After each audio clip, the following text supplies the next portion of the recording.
Well, hello, everybody, and welcome to another episode of my name Mead Quest. And let me turn on the game audio so you're not hearing just my delicious voice.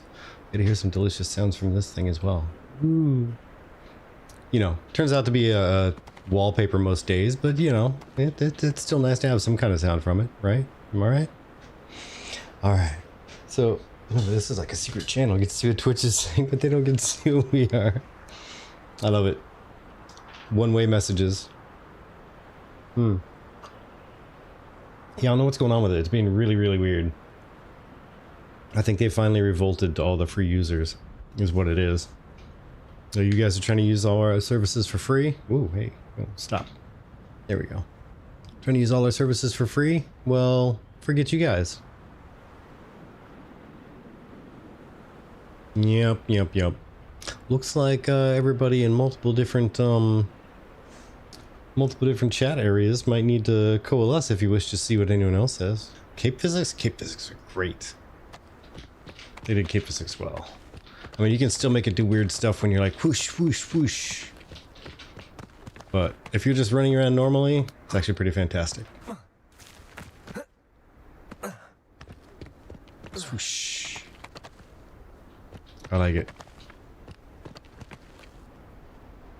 Scarf also does well, you know? You see it doesn't do like weird stuff and get hung up on my shoulder or anything. And if I jump down here like Batman, it would probably, I don't know, it'd probably kill me. Who knows? Boy, how is everyone tonight? As the title says, I am, as always, 1000% down to chat smashes. But if people are just trying to chill and watch somebody do some game stuff, then, oh, just bunny hopping around like normal? Like spacebar is best skill in the game? Because it is. I don't care what anybody says. Looking at you, Penumbra. Spacebar is the best skill in every game anywhere. Hood. If I don't press space at least 12 times a minute. Man, you know, I wish. That's kind of why I would like to play some of the Batman games. Just because it would fulfill that, like, grab the cape and coast down to the next building over there. Like, I want to hit that really tall, square top looking building. Let's see, it would need me to glide down to that one that's like real close right there, like right above my head. Climb up to the chimney and then glide again to the next building and then glide again to that one. Rather be flying yourself? Yeah, I mean, there's that whole flying broom thing. What was it? That and then that. Pow. I mean, I guess this is kind of like... Oh, nope, I can't go that way. That's right. You could kind of say my cloak is just kind of flapping around, carrying me around, right? Yeah.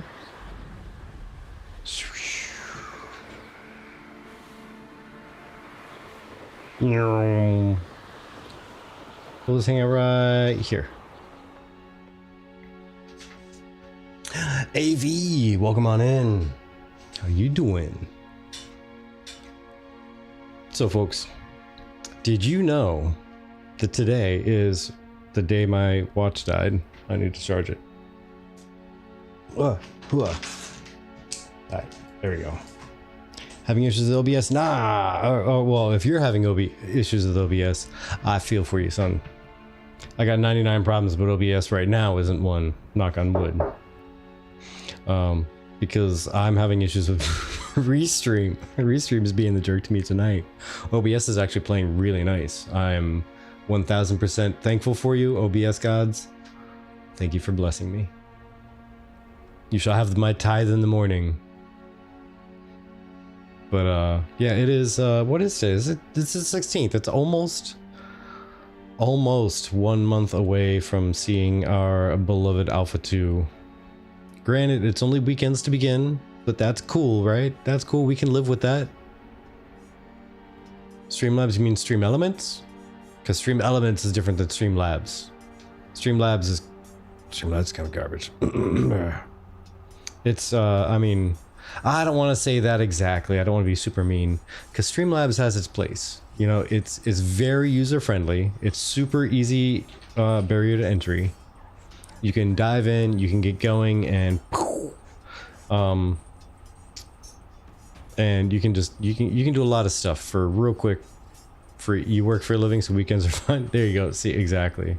exactly. I'm gonna be so busy working during the weeks for the foreseeable future that I don't care if everything's open on the weeks. Just give me the weekends and I'll be happy. I'll be perfectly happy. But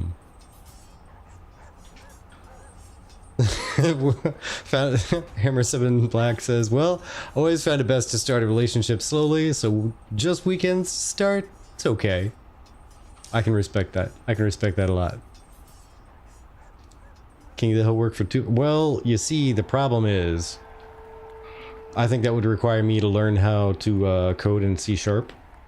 And by that point, I would absolutely myself be able to overtake this. Because see, what I want to do, not gonna lie, this is full honesty here, I stole this, and by stole I mean he gave it to literally everybody who downloads StreamerBot, but I stole the King of the Hill thing, or the Champion of the Hill, from a creator that put it all together. And every once in a while they do an update, and I really want to reach out to them and be like, can I give you like 10 bucks to customize that for Tavern?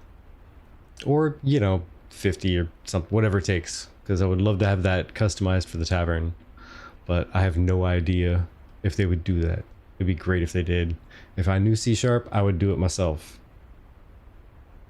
But yeah, I don't. But that's also why it's not available on the YouTube, because YouTube has different API for users and usernames and pulling text out of it, and so therefore the YouTubers, I'm sorry, I apologize not very deeply, granted, but I apologize at least somewhat that you'll not be able to do it.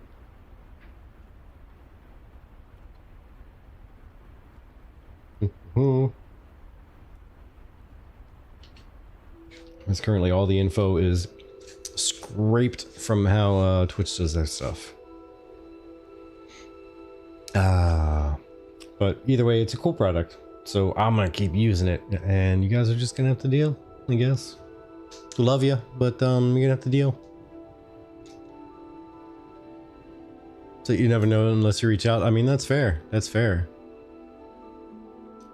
Just gotta find out, because I would love to. I mean, if it's only a couple bucks, let's be honest. If it's like 10 bucks, absolutely I would do that. If it's like $20, sure, probably, because it's a lot of work to do to change all that up. But if they're like, yeah, we can do that for you, it'll be $327, I'd have to think about that really hard and probably say no, because there's a lot of other stuff we could do, like, I don't know, put out another contest for Ashes commercials that we can play during RP summits, which, thank you, by the way, very much, Geolus. And I think I asked you this before, but I am horrible with names. Is it Geolus, like with an almost J sound? Danor or Danor?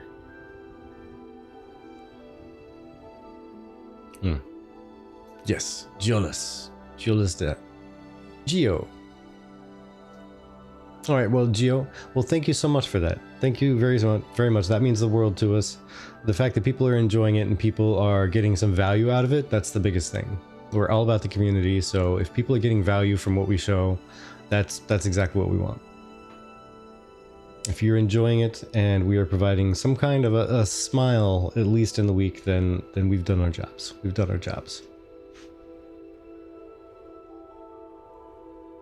But hey, yeah, by the way, Penumbra, yeah, you pointed out, you know, 5 weeks away. 5 weeks away.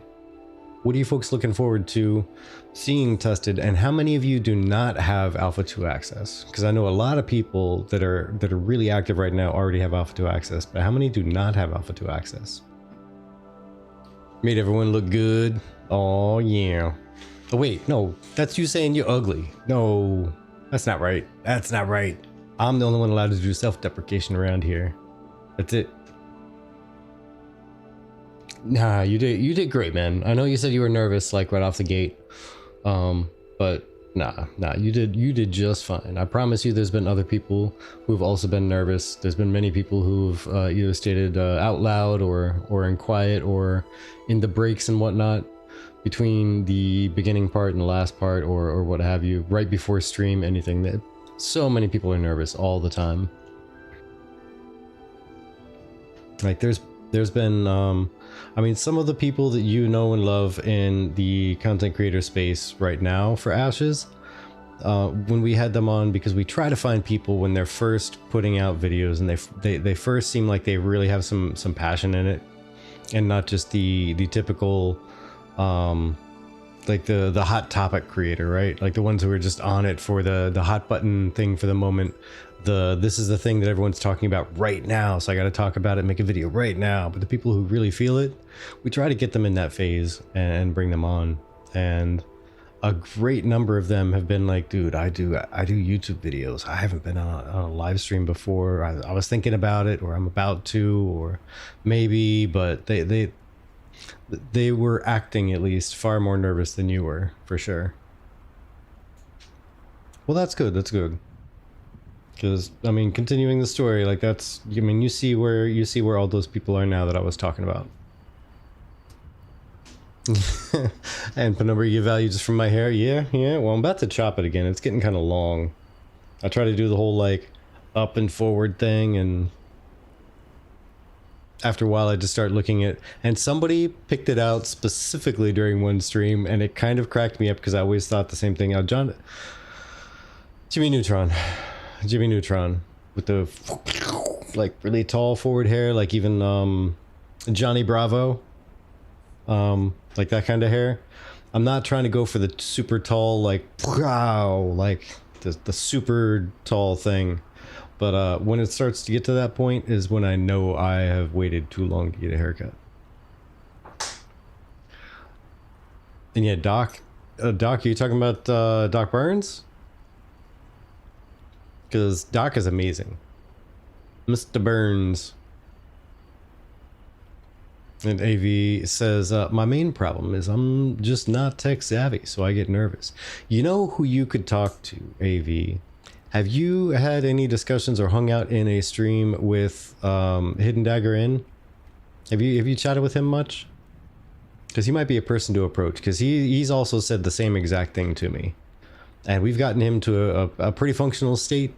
He does well with it. There were some hiccups, there were some things, but that was when we were getting him from just a state of being able to stream and be able to do the thing to being able to do the thing and it looks good and it sounds good and it's starting to really come together.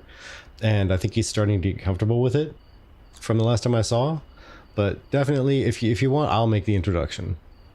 Like, you should totally... okay, so you have hung out with him, not really talked about it. Yeah, definitely get his point of view on some things, because, I mean, he's kind of in the same boat. He's very much... He's said to me time and again, I'm not a technical person. I just want to do the stream. I just want the stream to work, and that's it. That's I want it to work. That's what I want it to do. Just work. That's it. It doesn't need to be super fancy. I got my dancing girls in the back of the tavern. I've got my mic in front of my face, and I've got a chat that I need to respond to, and I just need it to work. That's it. And so that's his point of view on it. So if that's kind of where you're going for, yeah, just hit him up. Oh, and hello. Thank you for that. I am JPS. Thank you for the follow. Welcome to the tavern. Hey, we're all a little bit slow, especially at the beginning. Once you actually get a hang for everything, it starts to come like second nature.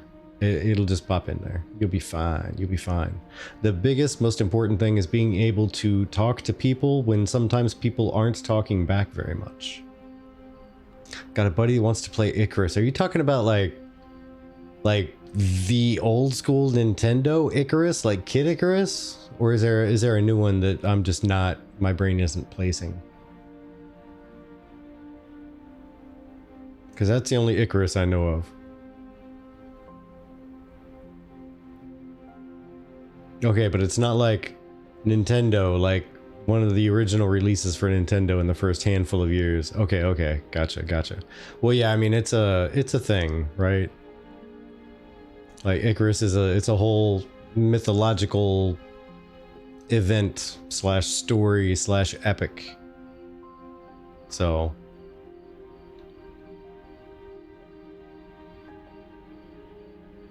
you know, there's bound to be plenty. But either way, if you're gonna lurk, you take care. Thanks for stopping in. Much appreciate you hanging out for a minute. And that's your special skill. Your shadow. Talk to no one. Well then, have I got a job for you. You just need to learn how to do streaming. Just get some tech, set it up, and just talk to no one. And if you're really good at talking to no one, eventually someone will show up, and hopefully you won't get confused by it, and you'll be able to work through the people showing up part and continue doing as glorious as you were before. But yeah, so Gio says you like the AV's approach, and I'm sorry, I'm circling back to this way late, because conversation was going down the other way. I got caught up with AV there. So Gio, I saw your comment. Oracle says, Virtek, if Tolnar are a mix of all races, should they be able to join any race only guilds, or disqualify them off the bat? Well, I think that's a very fun and interesting question, actually, because you figure that should either qualify them for everything or disqualify them from everything. But I think it's going to end up being more of a, it's going to be how purist each guild is going to be, right? How much are they like, you know, we hate knife ears, or how much are they, you know, short people not allowed? Are they going to be?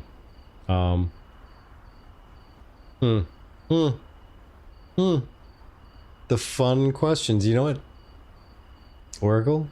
If you could actually take that into our Discord, if you could take that into the TGF Discord, and you could add that to the questions for Intrepid, that might be a non-technical question I could pose to Steven, and we could see how he would answer that question. And see if we can get his insight on it. Because last time we had him on the stream, he was talking about how they couldn't put a family and child system in the game because someone said, what do you do with the children when the node is destroyed? And they started having internal discussions about making dungeons and like Children of the Corn and like dungeons with children like prisoners and stuff. And it was way off the rails, and it was amazing. So you never know where that conversation is going to go, Oracle. Like, yeah, definitely drop that in the Discord as a question to Intrepid. And Gio says, I like AV's approach in the game RP-wise. King Atrix Descendant. And yeah, you know, and that's going to be something that I'm really, really curious how that's going to pan out. So AV, I know you're just lurking right now, but if you're still listening at all, keep us updated how that story develops, because that's I'm gonna say that's a ballsy connection to make to your character. Like, even if it's like the great literally 1,000 times down the line, to just mention that to somebody is gonna still be somebody. There's still gonna be somebody out there who's going to react in a crazy way to it. So it'll be interesting to see how that roleplay pans out. And yes, Penumbra, we do need tavern servers in the back. Barback cannot do everything himself. He does need help. And who wouldn't love a couple tavern servers hanging around? And let's see. You shouted out pretty much a way to go first before I'd be able to stream properly. Or you've much a way to go. Okay, I gotcha. I see what you're saying. Before you'd be able to stream properly. Got it. All it takes is that drive, that desire. And I mean, let's be honest, it takes a little bit of tech too. You can absolutely start streaming with like either lower grade tier gear, but it's not going to be very fulfilling when you see your stream and you're like, I can't even turn the graphics up super high, and you're gonna feel kind of ick about it. But as long as you understand that that's what a lot of people are doing, and the best you're gonna get out of a Twitch stream is a low quality 1080 by 30 frames per second. So the video quality is going to be more like you feel you could get better on your screen, but to the viewers, it's not going to look terrible as long as you stay within your boundaries. You stay in your lane, right? You don't jack up your graphics too crazy because then it's going to scrunch them down to make them fit inside of the boundaries that you're able to stream up to Twitch. So you have to stay within a certain confine so that your medium graphics look really great on Twitch. Because they will look really great on Twitch when compared to other Twitch streams. You just won't be as fulfilled by the graphics, which makes it feel kind of ick to yourself. But definitely, like, even if you have like a low tier setup, like pick up some less graphic processor intensive games and just kind of give it a try. Give it a swing. See what you do with some of the like the 2D games and whatnot that aren't too crazy intense on the GPU or CPU. Give it a go. You never know. If nothing else, you'll get a feel for if it's something you really feel like you can keep up with. Because it is a lot going on. And if you are going to start streaming, by the way, like all candor aside, if you actually are going to try to stream, I would highly suggest you find yourself a junk channel name under whatever random email you have sitting under a rug somewhere. Create an account with that email with a, I mean, not an absolute throwaway name, but something that's like, you don't care if you have to get rid of it. And literally just test the waters with that. Because if you suddenly build randomly out of nowhere because of the game, you have a following that loves what you do, loves who you are, and just loves your personality, then you want to keep that. And you could easily change your screen name, right? You can easily change that screen name. You start with putting some branding on your screen, you keep your name on Twitch the same, and then after a good month or so of that, then you start changing over and you change your Twitch handle. And then as soon as you do that, you're changing your email, and then you've morphed that account into your main account with the proper name and the proper email. But if you end up crashing and diving, like just down to the ground, it's burning because you didn't manage it right early on, or you didn't get your settings correctly, and the audio was terrible or something, just didn't quite go right. You can take that account, you figure out what you're trying to do, you figure out the approach you want to take, and then you burn that one to the ground and you start your actual channel. So definitely I would recommend starting with that. Just start with a throwaway-ish name and a throwaway email, and just, if it works, it works. If it doesn't, you've had your entry into the area. You've gotten to be able to figure it out without hurting the viewer opinion of a certain channel name, you know? Yeah, exactly. It's a draft account. Precisely. It's like you're going into your dev environment and you're building up your proof of concept, and you're taking it for a run through, and then after you figured out what works, what doesn't, what feels right, what doesn't, then you move it over into production by just copying literally your OBS, and you change your stream key, and that's what you do. You change your stream key and you have a totally different account, and there you go. And now you're at your actual account, and you just delete, cancel whatever the old one, or tell people that you've moved, or whatever you need to do.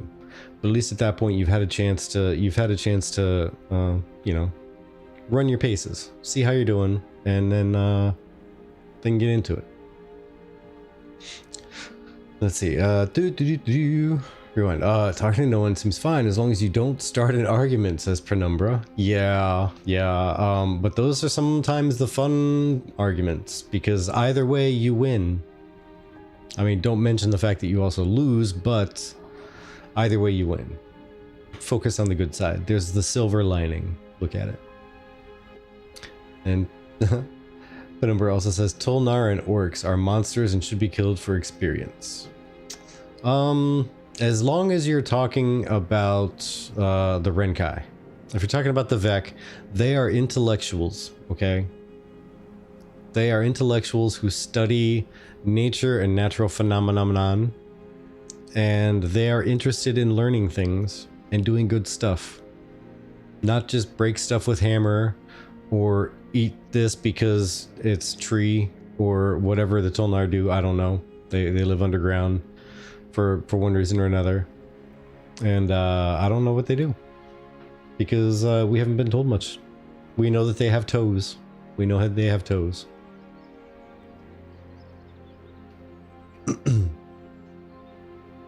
And Geo says, I don't think they would want to be a part of any since they were left behind people. I mean, that's Geo, that's one of my theories, right? Like, they're going to see, I think, anyway, when we look at the lore and the experience of returning back to Vera, there is going to be a large portion of NPC type Tolnar, I have a feeling, that are going to see everyone returning as invaders. Like, you abandoned us, you abandoned this world, you left, we stayed here and like scraped together what we could, and now you want to come back and claim, you want to claim victory from our defeat. What are you doing, and why are you doing it? You need to go back home.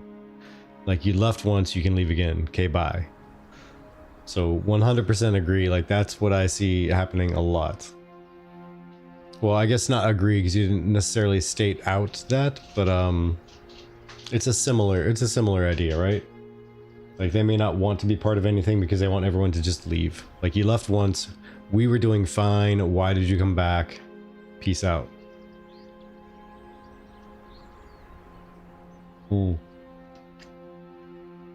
Shadow, yes. Intrepid can be crazy, and I think that's what people love about, especially Steven nowadays, because he 100% does have those moments where he is creative director Steven Sharif of Intrepid Studios, and he is filled with factual information about everything that is happening to the, I would say decimal, but he hasn't really given mathematics on many things, but he's precise in his speech and his mannerisms and exactly the information he's giving out. And then there's the crafters make the best shit Steven. And that's the Steven that everyone goes nuts for. Like, we all love the updates no matter what they are. We all love any random Steven leaks, but that's the Steven that everyone, like, they start throwing the hats off and screaming.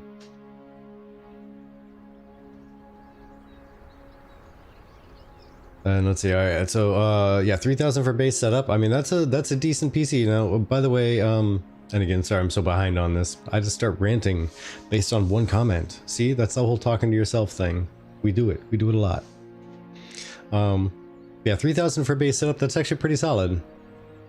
That should get you a decent machine for sure. Now, is that going to be you're buying all the little pieces and putting it together, or are you picking up a pre-built? And I ask this knowing that at one point I scoffed at pre-builts, and now I'm looking at them going, you know, actually, it's going to be built by people who do this all day, every day.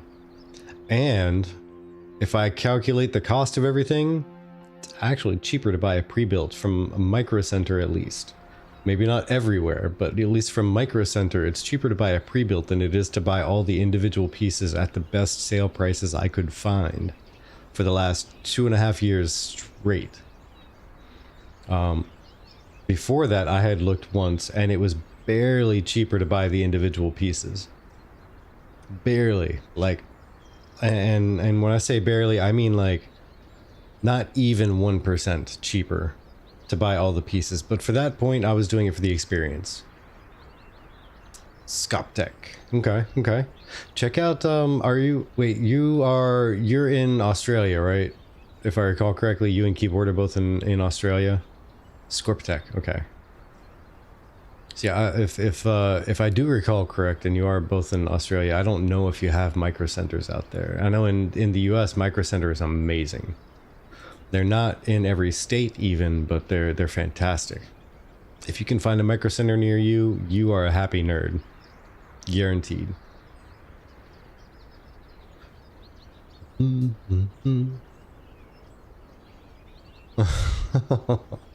Hammer07 shouldn't be a problem. Often talk to myself. Sometimes I need expert advice. I like it. The totally opposite direction that Penumbra went. Not starting an argument. You're trying to get advice from someone who knows what they're doing. Fantastic. And Oracle the White says, Rinkai have been said to be mixed with dragons, arguably a very intelligent race and hungry for more knowledge.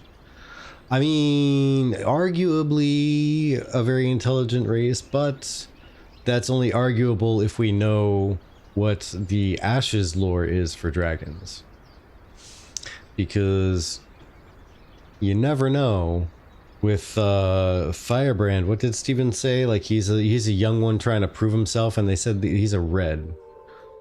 Which, if they're calling out colors to be prominent for a reason, means that there might be some emotion overruling intelligence in many situations. So who knows? There might be an actual, like, reds might be an actual very, very emotion driven, not crazy intelligent, but just like, you know, do this thing, roar type dragon, you know? And Keyboard says, lucky to have a shop near you. All right, all right. And Scorp Tech is a phenomenal website, says you, Shadow. And oh god, zombies! Welcome in, welcome in. And on a Mead Quest, by the way, I'm assuming, because I don't think this has been asked of you before, but I'm assuming the zombies is referring to the little buzzy bees. And that's fantastic, because that's what meat is made out of, is bee juice. Bee milk. Bee juice? I don't know. Honey. Either way. Everything is a juice or a milk these days, though. And yeah, hype is... No, you see, I wouldn't say it's too strong. Because for me, hype is just about right. I'm also not one to get hyped very easily. In case you don't pick that up from seeing us on streams and podcasts and whatnot. Because I'm usually a very slow to hype, but also a very slow to anger and a very slow to sad and a very I'm very stable person when it comes to that. So I don't get super hyped super easily, but even I'm getting hype waiting up for this the 25th, man.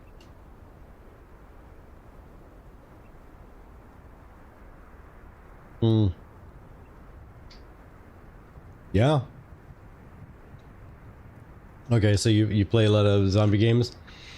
I like zombie games. Chibi does not like zombie games. The closest I've gotten her to enjoy and want to play is Dead by Daylight. That's about it. That's the edge of it. Other than that, I'm like, oh, this looks like a cool game. Nope, it's zombies. I'm not doing it. Okay. Womp womp womp. And Oracle the White. What is your next big topic? What is it? Do share. Do share. And Penumbra Steven pointing out Firebrand is level X in A2. There's nothing stopping Intrepid from changing the location or level of any bosses at release. There's, yeah, I mean, that's one way they can protect some of the lore and some of the whatever, like the quest in integrity. Is that the word I'm looking for? I don't think it is. The quest mystery, maybe. Like, you don't know what it is. You think you know what it is, but then they throw you a curveball where instead of there being a dragon that pops out and it's Firebrand at level 25 at the Steel Bloom Citadel, it's actually, I don't know, a big giant, who knows, a stork that comes out, but he's actually only level 15, so you were expecting a giant thing, and it was gonna be a dragon, it was gonna eat your face, but instead it's a stork that tries to peck you to death. But then you take 3 steps down the way and around a corner to some unsuspecting corner of the world, and that's where the dragon is, and he pops out and eats you for lunch because you weren't expecting anything right there. Who knows? The boys from the bush are back in town. Uh-oh. Ruh-roh. Birdie baby, how you living? Says Osiris. I'm gonna say I'm living pretty well. I'm living pretty well. Today was a Monday. Today was a Monday, and I survived it. I survived it well. I did not die. I did not murder anybody. I did not. I mean, oh, that's a joke, by the way. I would not. But in the sarcastic, a hyperbolic statement, yeah, like nobody got injured, including myself. I didn't sleepily wake up and fall down a set of stairs or anything because Mondays are terrible. And I didn't have coffee made in the house when I woke up. or shortly after. I had to go pick some up. So I will call that a win. I've made it through. Now the next time I do the work thing, it will be a Tuesday. And that means it's not today. I've gotten past one more day in the week.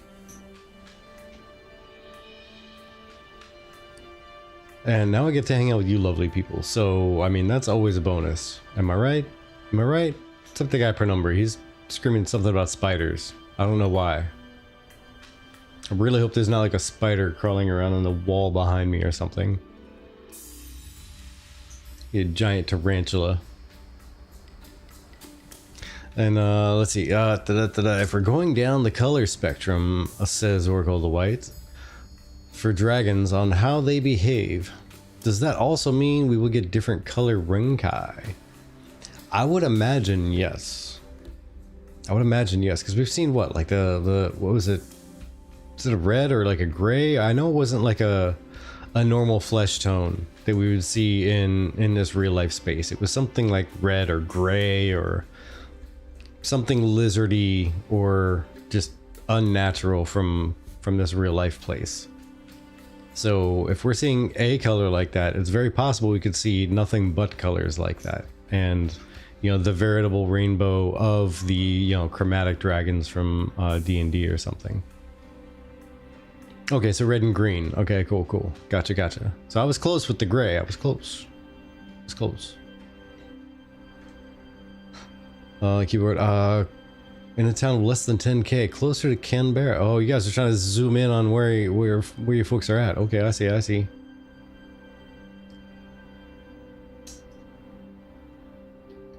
You're from the bush. An undeveloped city. So yeah, basically copy and paste statement there, keyboard. Good job. Treasure dragons? Treasure dragons are every dragon. I think every dragon in most stories have some form of a treasure complex, don't they? Like they all have some form of a, I need a hoard, I need to guard it, and then this is mine. No matter what the hoard is, it's always something that they value, and they nest on it, and if you come near that, then you're toast. If you meet them away from that, then if they deem you worthy to speak to, then they're cool with you. Just don't come near the hoard. So, okay, so Oracle the White says, but we were told the green was the new look, so I don't know if red is still in the game. Maybe they were just saying, and this is only me theorizing because I don't recall the comment, because I don't care too much for the Renkai. They look kind of cool, but I'm all about the Vec life. Maybe I'll do a Renkai warrior, or, you know, I'll do a Renkai like mage or cleric or rogue. I'll do a Renkai rogue. That's what I'll do. That's exactly what I'll do. That way I can sneak around a battlefield in stealth. I can pop up in front of somebody, and I'm going to be a giant barn door of a building standing in front of somebody, blocking their view of the battlefield because I decided to come out of stealth and stab them in the face with my daggers. And then I'll disappear again, and they'll be like, how could I not see where he is? It was a giant thing. Where did he go? And I'll appear right back in front of somebody else, block their entire view of the battlefield, and stab him in the top of the head. Exactly, and he'll be cameraman. That could be my shtick. I will stream the entire thing, and I will just stay in stealth as much as possible, and I'll zip around the entire battlefield as a as a giant Renkai. The most not easily hideable race in the entire spectrum. Well, except for maybe Tolnar, we still don't know a lot about them, right? We know they're going to be beast-like people, or beast-like humanoids, I guess I should say. And we know there's going to be a choice of different furs, because I think they ruled out scales, if I recall correctly. So there's going to be different furs, and that meaning like cat people and like bear people. And see, now I need to look it up because I forget. Let's see. Ashes of Creation Wiki.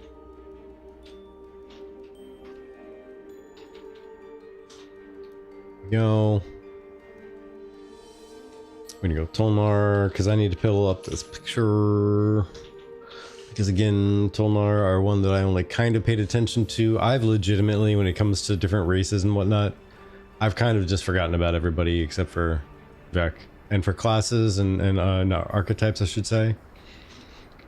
I've kind of only been paying attention to tank. Everything else is like, that looks cool, that's really shiny, but what about tank?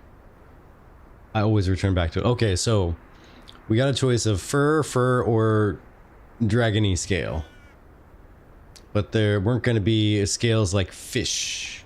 There were going to be fishy scales. But definitely on the Tolnar wiki, which I'm about to share right meow. There you go. There is a gorilla looking guy. Gorilla orc.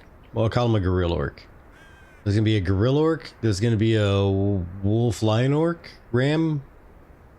Wolf ram orc thing. And then there's gonna be just straight up like dragon person. That's how I see them.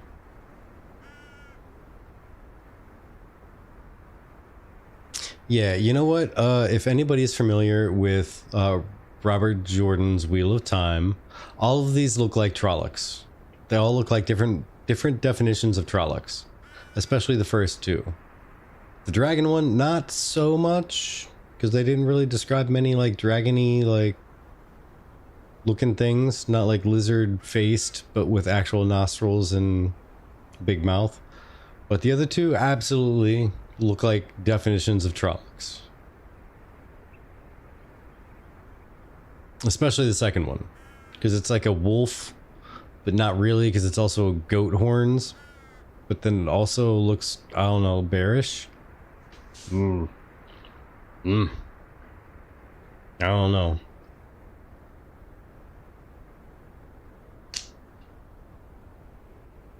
Either way, I'm pretty sure I would be a little bit startled, slash scared, slash repulsed, maybe, if I were to meet someone like that walking down the wooded path.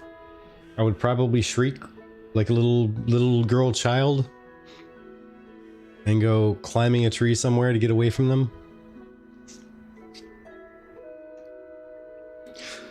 Oh, keyword. Oh lordy. You wonder if the mushrooms will trump drugs? You would, friend, you would.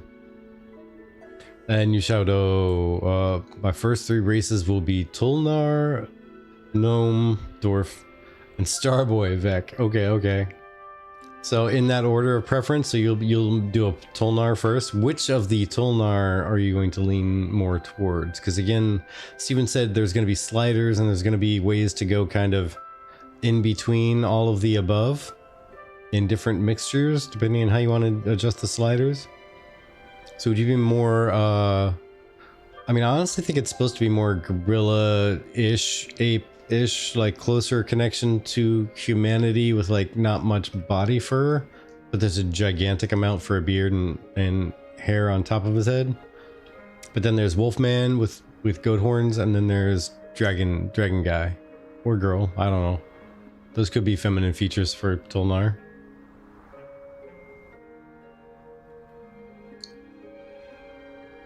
Yeah, I don't know. You know, I had an idea the other day, by the way, Yushado. So I always have this habit of, I think of random lyrics to fit into songs that I know. And a song that I know will be stuck in my head and I can't remember the lyrics, so I just start singing random lyrics in there. And something that popped into my head the other day was Prince, When Doves Cry. But the lyrics, well, let me say, instead of the lyrics, the music took on the tone of almost like a beachside reggae with some good like bongo-y type of sound to it. But the lyrics on top of that were almost Bob Marley-ish, singing When Gulls Cry. like gulls on the beach. And I was just thinking how cool of a cover that would be if there was a, you know, a beachside, almost like tribal Hawaiian,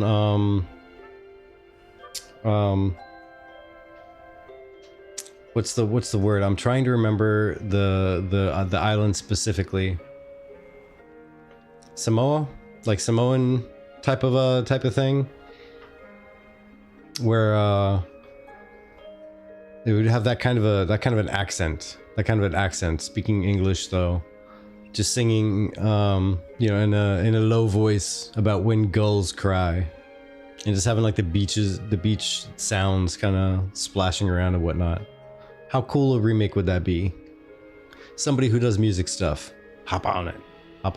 Ready, set, go.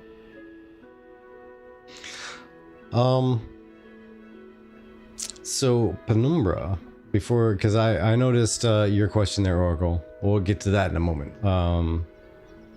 Let's see. Can't wait to talk to Peon again. This is your other comment, Oracle. Well, I know why he doesn't hang out anymore, but I miss him and his bar girls. Oh, I think I missed it, Oracle.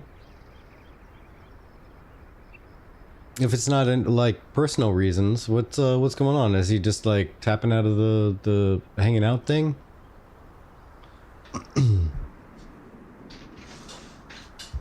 If it's a personal thing, I mean, don't bother sharing it. I'll reach out and I'll touch base with him.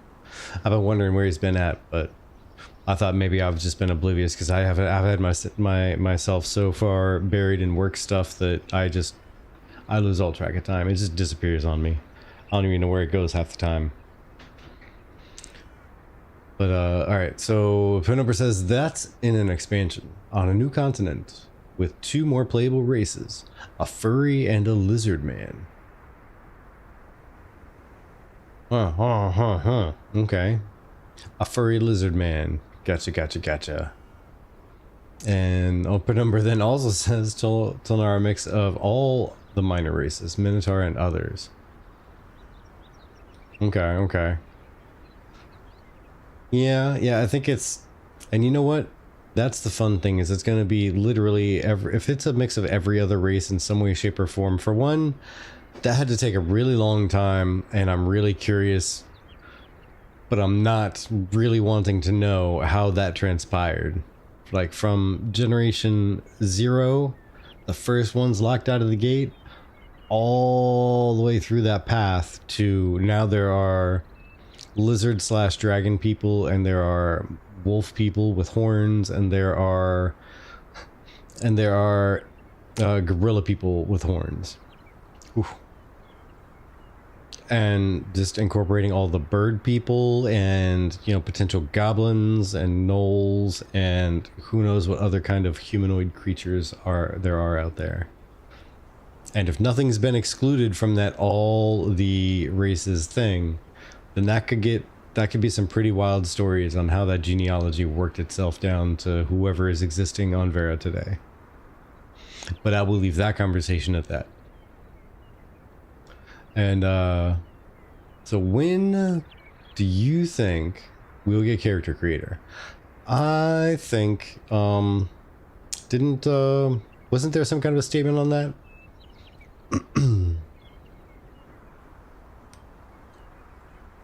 I'm trying to remember. Didn't Steven actually make kind of a statement on that already? Let's see. Character creator. Doobie.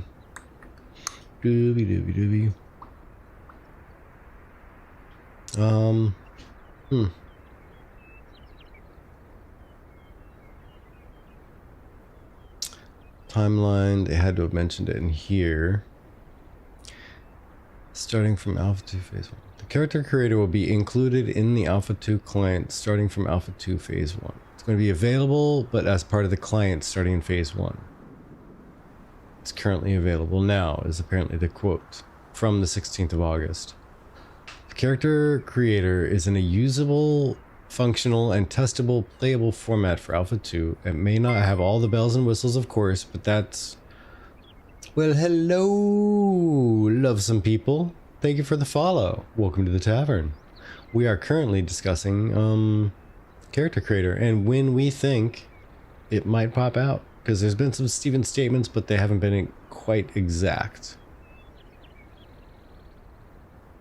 But it's going to be part of the Alpha 2 client that players will get to interface with.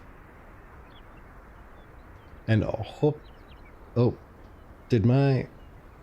think my thing just died because my game is super quiet. Let me turn this back on. My headset was like, I don't hear any sound, man. And it just shut off on me. Okay. There we go. So the character creator was present in, okay. But it's going to be part of the Alpha 2 client. Okay. Will likely enter PAI. Testing in the next 1-2 months. Okay. Historically, it was saying early access will also be using the more PTA. Okay, so let me clarify what you're asking then. So, when do we think we'll get the character creator as a separate thing that people who are not currently testing on a client they can log into? When will they get access to it? Is that kind of what you're asking there? Oracle White? Because if that's the case, man, at some point closer to the betas or launch. That sounds like it's a ways out, to be honest. But I imagine, if I'm being honest, that's probably, if they weren't going to make it a priority to have it out before Alpha 2 hit, so people could really play with it, that means they probably put it way on the back burner, like the backest of back burners, which probably means it's for like Alpha 2 Phase 3.9 or Alpha 2 Phase 3.8. Like maybe 2 or 3 months before the beta comes out is what I would say then. Because it's one of those things. It's either got to be a priority because it's one of the things that people really want to tinker with, or it's not going to be a priority because it's not important to the game balance and construction and functionality. And it's, when you think about it, it's really it's a cosmetic thing, right? It's purely cosmetic. And some artists could sit in a closet and twinker with stuff and like play with this and fiddle with that and make themselves a character creator with a little bit of engineer work in the backside, and make a character creator they could play with. But if they have better things to do, and I'm using quotey fingers here, better things to do that would actually benefit the game mechanics and functionality, they're probably going to want them on that instead. Asking for people waiting to get into Alpha 2. I mean, that's the one thing, as Steven did say, it was going to be in the Alpha 2 client. So I guess around the time that they receive an email saying go ahead and download the client, maybe it'll be ready then. Like if they get an email saying, hey, you're going to be in the next testing phase, we need you to download the client and get ready. And then they get it ready and all they can do is just make a character. That's what they do. That's their one thing they can do is make a character, maybe. But then they still have to wait a couple weeks to actually bring that character into the game. But it's sitting there ready and waiting. Who knows?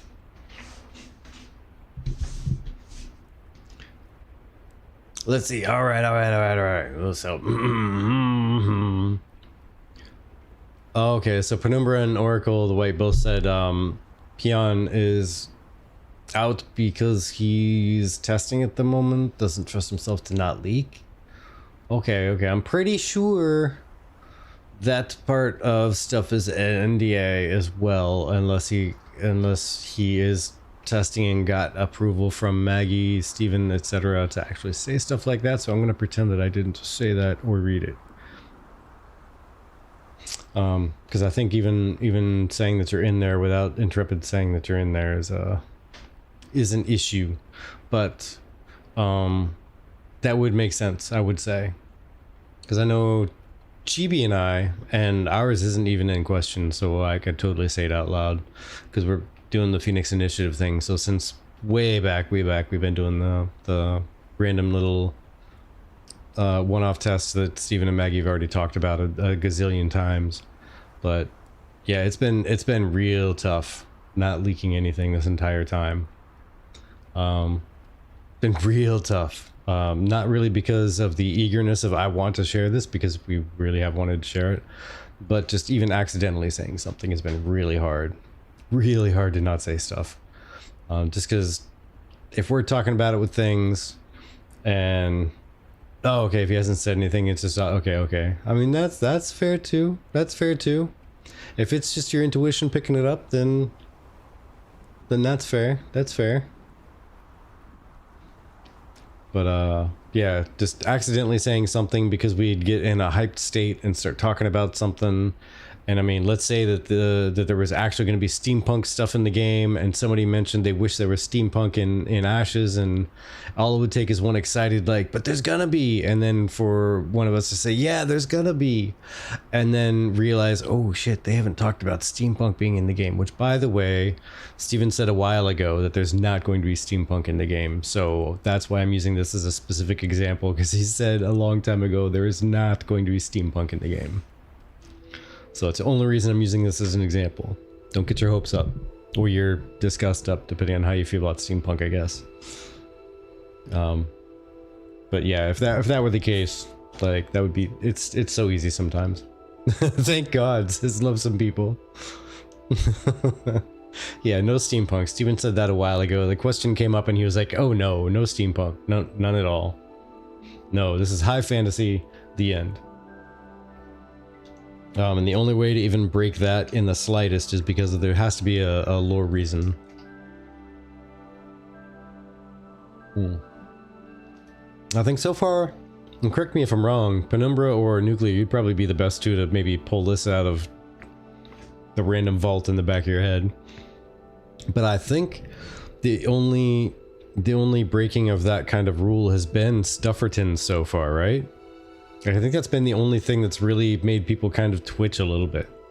But there's supposed to be a lore reason for that. Because of well, I mean, yeah. You know, I'm not sure if crossbows really break it though.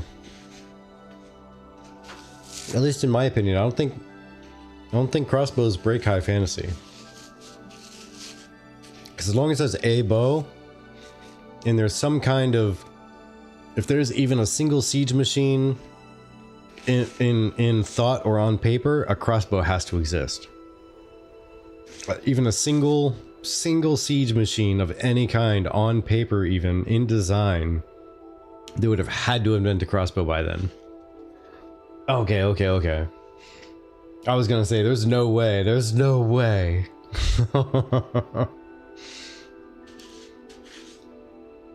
You had me on the ropes there for a moment there, Penumbra. You had me. I was about ready to call you a goober without calling you a goober. Yeah, they had the potion launchers. They also backed off from having those as well, which I'm kind of sad, but I can see it. I'm not gonna lie, I can see why. It makes sense. But I know they backed off of having potion launchers for people to carry, but I can't recall if he backed off of having them on ships. I think honestly, I think there's, well, let me put it this way. The explanation is that there's a technical reason why it's not in the game, because it would be like designing a whole other weapon. It would be adding an entire other weapon, including all the animations and everything, to 64 different class combinations and characters, and the coloring and the augments and just the body movements and everything would create such a huge draw on their resources. It would add scope creep. Even though it was in the original scope, they didn't realize it would cause that much of an issue. That's apparently the description that's been given out before. I say apparently because, let's be honest, that's what my brain remembers, and I don't want to search and correct myself in case I'm wrong. But that's what my brain remembers him saying in a live stream, is that it's going to be burdensome to get it added into the game because of the resource requirement. It stinks though. Be great to have some crossbows. But I am also not an archer type person or a crossbow type person, so it doesn't impact me in pretty much the least amount. Not even the least amount. But it would still have been pretty cool to have the option. Penumbra, if you see motorcycles, you'll cry. Yeah, same. Get that wow mechano hog.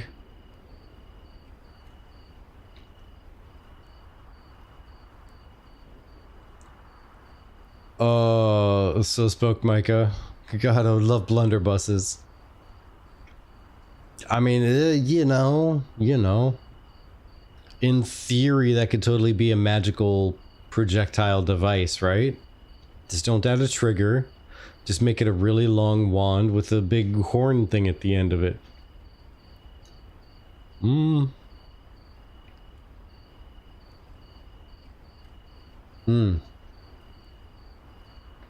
Hi, Nuclear. Thanks for stopping by. Thanks for hanging out there, Nuki. Much appreciated. You lurk away, friend.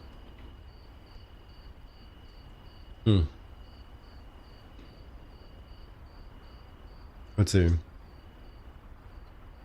Yeah, the potion launcher thing, just to return to that, I think...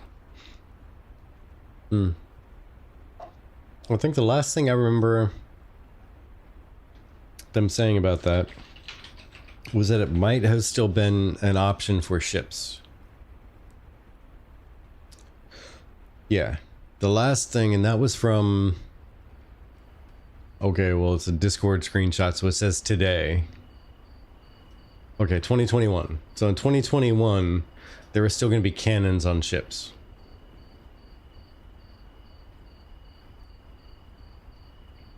And it's going to be a potion launching cannon that's on ships.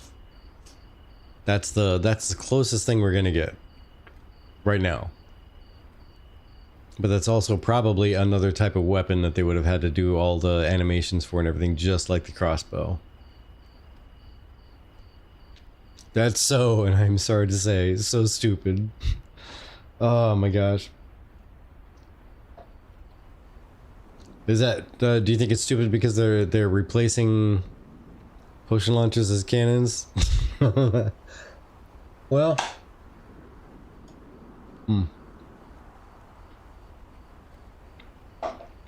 I think he's trying to associate as much as possible with the potion and magic, sword and sorcery aspects and distance from any like real technology, like serious technology, like stuff that came out in the past like 600 years of Earth life. But let's be honest. Did you know, by the way, random little tidbit of knowledge in case you just never made the connection, because I didn't until somebody explained it to me and I thought it was magical. Did you know that just the words you're speaking every day is considered technology? Just you're speaking to somebody right next to you. That's technology. Look it up, read the actual definition of technology. I was freaking amazed.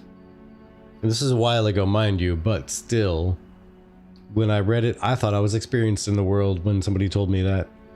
I did not feel so experienced when I heard that.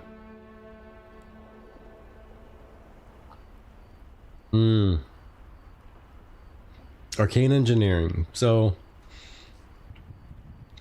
if I recall correctly, arcane engineering is a crafting skill. Alchemy is a processing skill. And the gathering skill that's associated with all that is, you know, picking herbs, right? So you go from picking herbs to making potions to crafting a potion launcher. That would be, in theory, that would be, yeah, in Greek fire. There you go, exactly. See, there you go. Anything you could do with a potion and alchemy, turning that into some form of technology. That's what that arcane engineering would do. And you know what that would be? That would create, I don't know what would that create? Magic punk? Caster Punk, Mana Punk? Mana Punk, that's what it is. That's right, Mana Punk. It's gonna be a Mana Punk game. It's gonna be amazing.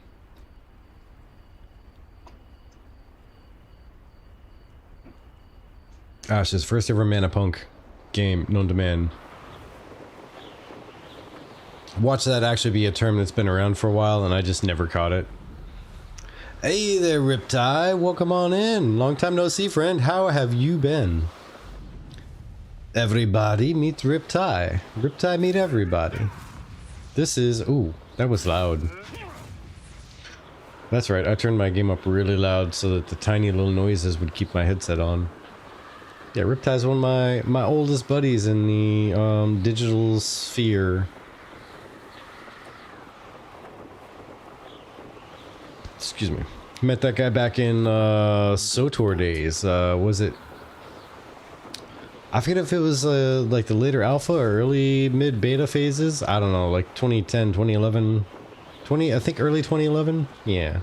Whatever that was for SOTOR. It's about the time I bumped into this guy. Bored, no fun games to play. I mean, when I'm not using it as a backdrop to talk Ashes, this is actually a really fun game to play if you haven't picked it up. If you have picked it up and you beat it, well then, I am far behind you.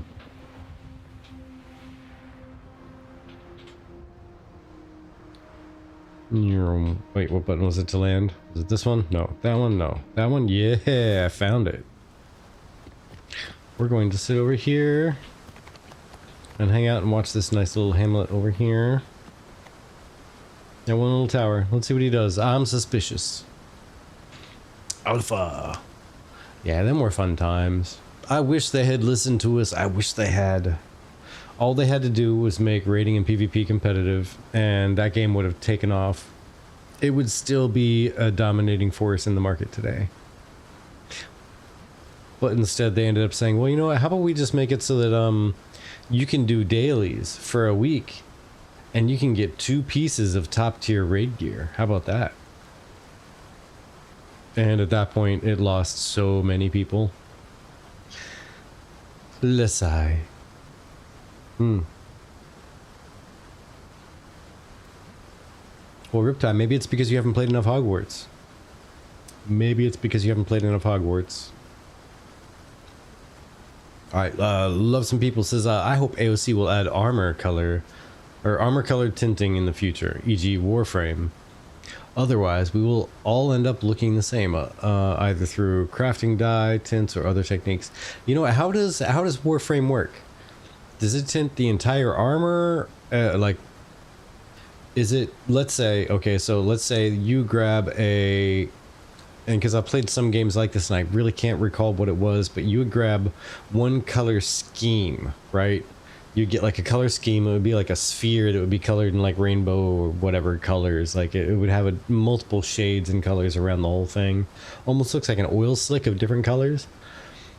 And then you would apply that to like a chest piece, and it would dye the chest piece with specific colors in specific areas that were somehow defined by like the oil slick looking smear of like 3 or 4 different colors around this one sphere. And that would be the setting. Or could you say, pick like there are 3 colors as your primary that every piece of armor in the game has. There's a primary and secondary, which most have. Let's call it common has 1 color. Uncommon has 2 colors, rare has 3 colors, and legendary or something along those lines has 4 colors you can choose from.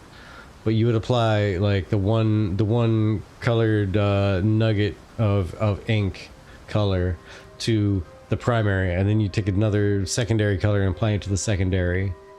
Yeah, YouTube is behind. YouTube is a jerk like that, by the way, in case you guys don't know. Let me actually check, and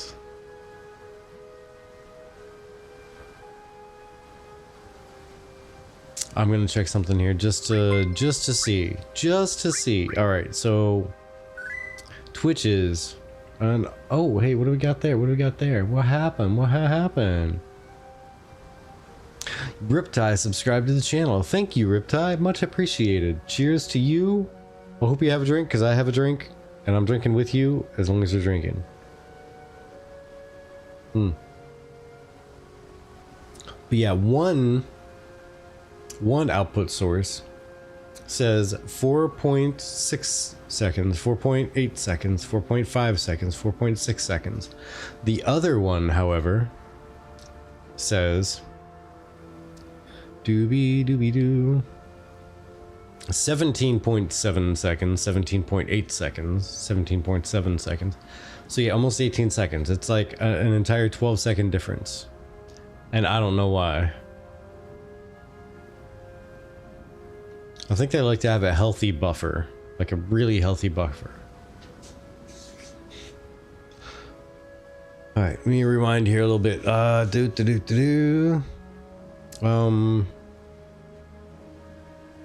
yeah, I love some people. I like having multiple color options with armor, being able to actually really have a good, like a real hand in changing the color and styling of an armor set. Because if you just apply like blue to an armor and then you get the blue coloring and it's all predetermined, it doesn't feel like you've made it your own, you know? It feels like you've gone to Walmart and what they have on the shelf is what they have on the shelf. No, they don't have any back stock. No, they're not going to check because they already know there's no back stock. They get shipments on Thursday, and if you want to try and see if there's a different color, you're going to have to come back on Friday to see if it happens to be on the shelf after they stock Thursday night. But there's probably not going to be because they have a full shelf right now, and that usually means they have everything they're going to have. And it's a very boring spiel of this is all you get, suck it up, buttercup, have a good day. But being able to really choose at least at the minimum different channels of coloring that you can say, I want this one channel to be this color, this one channel to be this color. Okay, you know what? It doesn't really work very well with the first one. You know what? I like the second color I put in here better, so let me go ahead and dye the first one something different. And you can really play with it. There have been some games I played where it was intense. You'd have like 6 color channels per chess piece, and it was crazy. But at least give us a couple color channels to choose from. All right, so let's see. So Love Some People responded back saying, in Warframe, it works by materials. The way the model is textured is by RGB channels. So the armor you could have 3 different colors, as there are 3 channels in the RGB. Each channel could have a different painted area on the model. So the dye tints you could affect the glow, the edging, etc. Okay. So 3 channels, that's cool. I like that. I could deal with 3, especially if every armor had 3. If every single armor from common to legendary had 3, that'd be pretty neat because you could kind of get a dependable feel for what you like. And you'd also get to get the feel for you don't like this one. Sorry, purple is my favorite color, in case you couldn't tell. Purple. You could take purple on a leather piece of armor and you love it. But then if you put it on armor, it looks horrendous. So you have to find a different purple altogether. But that's how it would feel, right? Because, I mean, even in this real life place, if you painted the ceiling purple versus the wall versus your clothing versus your desktop, they would all look different even with the same exact paint, just because of the texture that it would pick up from the material you paint over, right?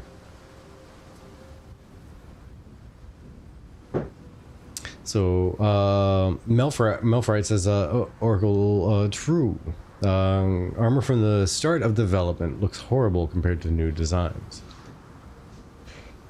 Yeah. That's also, you know what? The thing I'm really curious about, were you around long enough, Melfright, to see the Apocalypse? I don't even know what to call it at this point. It was a test of combat systems and whatnot, and Intrepid was running it, so we'll call it an alpha ancestor test. Were you around for that? Because they had some armor sets that looked really unique, and they kind of stood out as far as I'm concerned, but I haven't seen them since. So I'm really curious if they hung up those designs. Oh, nice. And out of curiosity, while I continue to just talk away, because that's what I do, what did you think about Apocalypse? And I would like 2 answers. if you don't mind. For one, your answer if you didn't know what was going on, like most people didn't.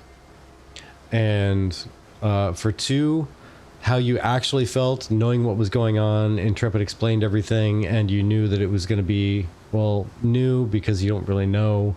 Maybe they were planning on for it being a certain thing, and then they decided no after hearing people's reactions. But you knew it was not going to be anything other than just a testing ground for combat. Because I'll say for me, if I had approached it as somebody that just bumped into APOC, just fresh, and I was like, oh, Ashes of Creation, this is what this is, I'd have thought it was pretty cool. But at the same time, if I did some reading around, I would have said, this is not at all what they said they're making, and I would have been pretty upset, and I probably would have walked away. But knowing what was going on and experiencing it from them talking about it being released and what it was going to be, I thought it was actually pretty great. And I kind of hope they bring it back in the future, which is really weird for me to say because I really don't like battle royales. I'm really not a big fan. And by really not a big fan, I mean I'm not a fan at all. I kind of really dislike them. But I actually enjoyed that one. I was not great at it, don't get me wrong, but I enjoyed it a lot more than like your typical shooter. It felt more interactive and more involved for me. Maybe it's because of just the atmosphere, the realm, the high fantasy setting, the whatever, but it felt great. And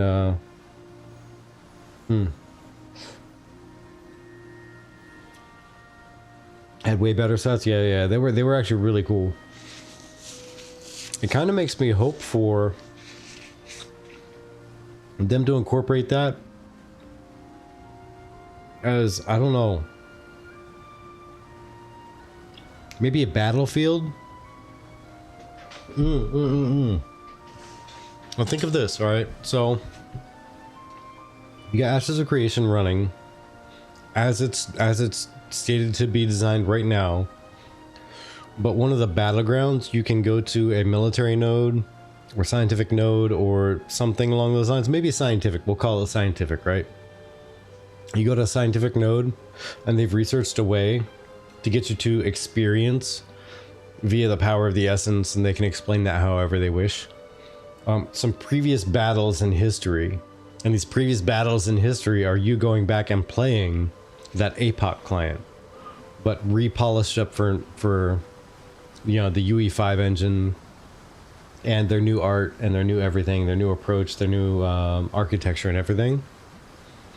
And you could go and play that as an alternate game mode, almost like doing Alterac Valley or something like that, or Winter Grasp. Like, that's the Winter Grasp of Ashes, right? Like, you can go and compete to take on this or that or the other groups that happen to be entering at the same time, or just a complete giant pile of randoms jumping in and everybody slaying each other.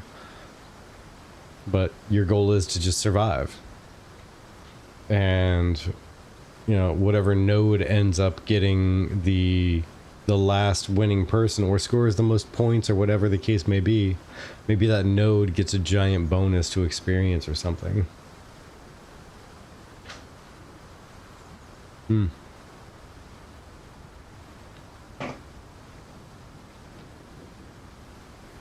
Yeah, turn APOC into an arena in Sanctus. Casa Beyond. It doesn't have to. So here's the thing, Casa Beyond. There are so many ways you could take away from World PvP, but there are so many ways you can add to it. So currently, naval combat would take away from World PvP, depending on if you're talking about land PvP or in the water PvP, and which is more impactful to the daily runnings of your normal person. Land PvP. Therefore, naval combat takes away from World PvP, because everyone's going to be out on the oceans going, who can I murder? Instead of interfering with the daily lives of people, which is the real, actual impact and reason to keep people engaged with World PvP. Let's be serious. So, naval PvP, let's get rid of that, right? Let's get rid of arenas. Let's get rid of any instanced dungeons. Let's get rid of any instanced storylines. Let's get rid of, you know what? Let's not give people exploration goals up to the tippy top of the mountains in the middle of nowhere, because that will take away from world PvP, because they'll be worried about climbing every mountain instead of doing world PvP.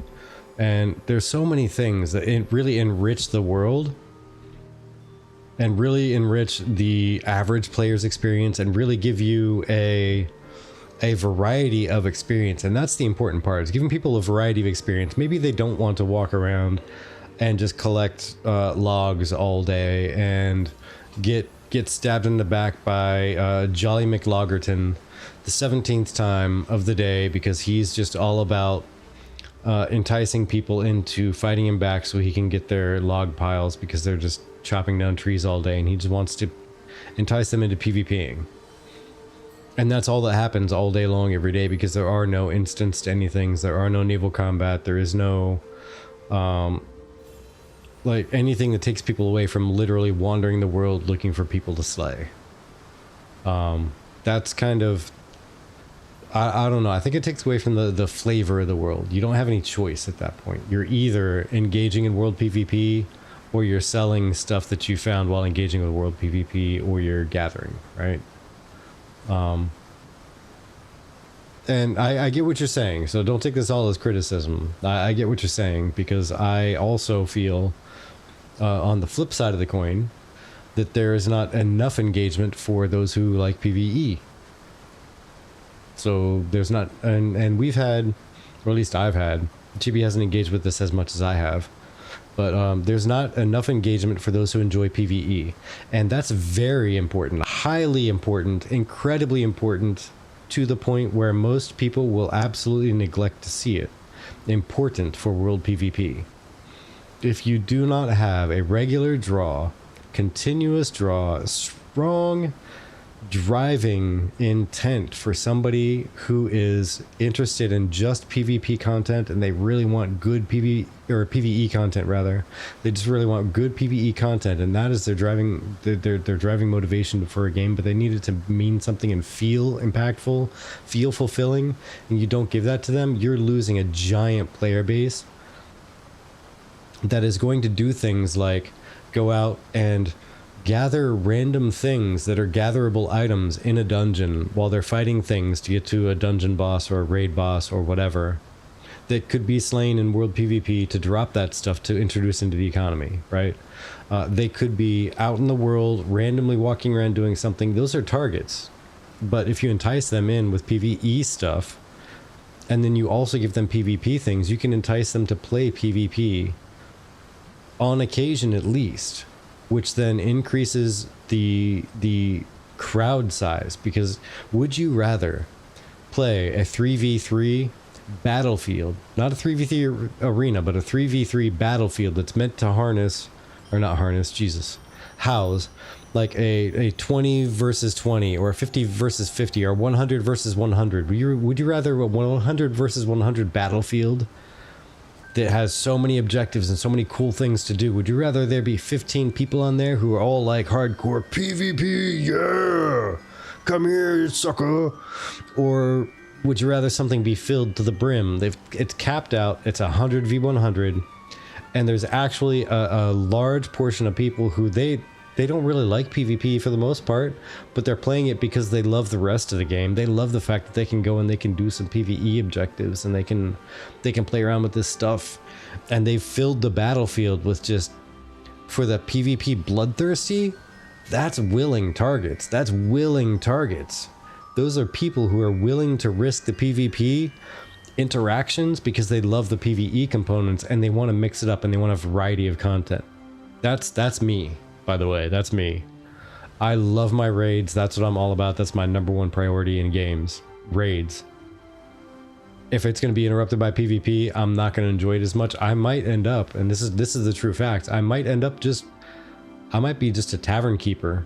That might be my Ash's experience.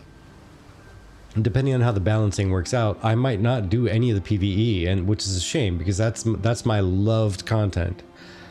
That's the content I love. I love going up against a raid boss that I have to smash my face against 753 times before I win. But I love that. I love it. I love it. But if I have to do PvP at the same time I'm trying to do that raid, it might not be for me. I need to accept that. But you know, the fact that if I can get into a game, if they balance it right and I can appreciate the PvX blend, I am also my second in every other game. My second priority has always been objective-based PvP. So if it'll keep my attention with PvE, then I will be more than happy to. I'll be excited to do the PvP objective-based engagements. Things like the going through caravans. You know, I'll run a caravan. Let's go. The naval combat. I will never build my own ship. Sorry, that's too much of a risk for me because I'm not great at PvP. I just enjoy it, you know? I'm not great at it, so I don't want to have my ship on the line, but if somebody else wants to put their ship on the line and allow me to jump on it and fight with them, I'm all in. I'll do that. Let's make some money. But that's my crowd. Is I need PvE to be engaging. I need it to be fulfilling. And you know what? Some of that is going to take people out of world PvP. But it's also going to have enough other people being drawn to the game that it might fill in the blanks. So again, not necessarily to make a criticism so much as like there's a different side to the story. It's going to pull people out of world PvP for sure. But if you make it enough of a draw, not everybody's going to want to do that full time. So it's going to actually bring people into the game, interested in the game. There's so many people I know that don't enjoy World of Warcraft, but they play World of Warcraft because all their friends are playing. Ashes could be that too. Not saying that it needs to be that. It doesn't need to be the WoW killer. It doesn't need to be the one size fits all, but it could be to a degree. There's some things that just people are not going to be able to get past, and that's fine. That's fine. But all right, so to catch back up with chat here, because I went on a soapbox there. But I agree, Casa Bian or Casa Bian. I'm sorry. I told you I'm terrible with names. I don't know which language is supposed to have a twist on. Italian, Spanish, neither. Maybe I'm wrong on both accounts.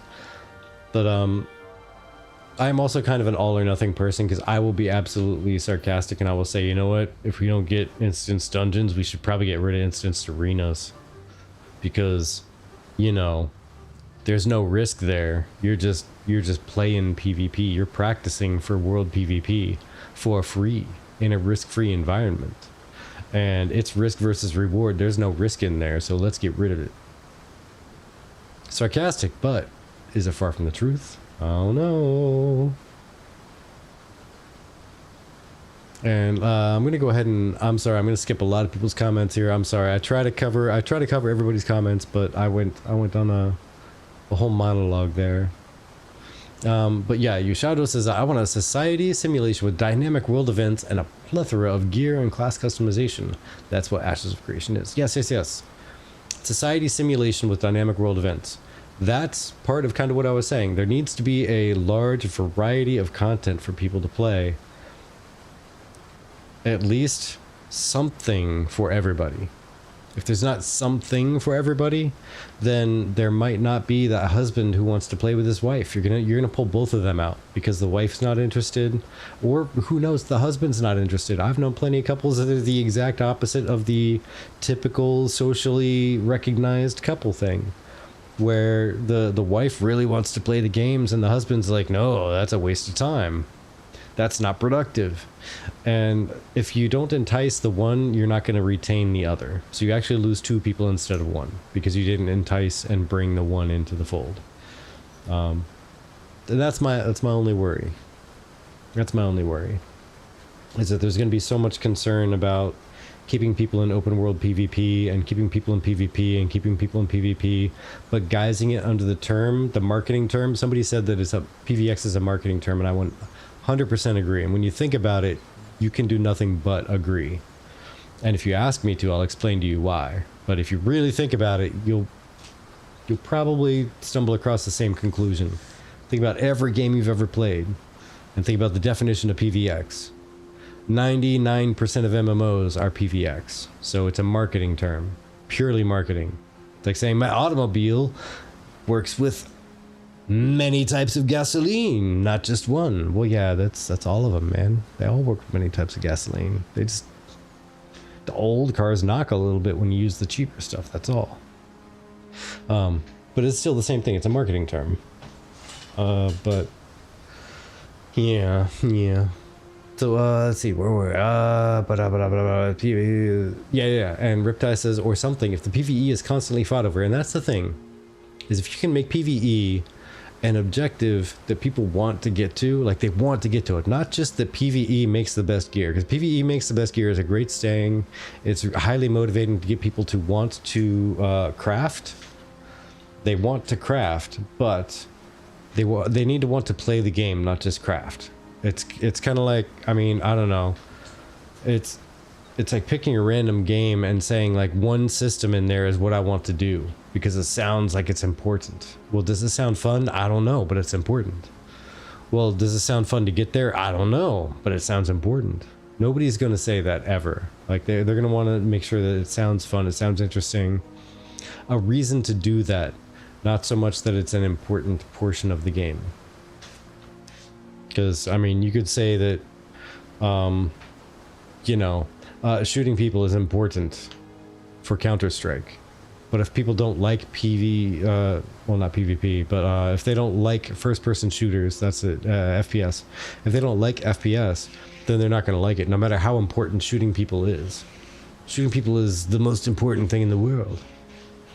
But it's a thing. You got to give them a reason to come in. It's the PvE content that's got to be impactful. It's got to be fulfilling.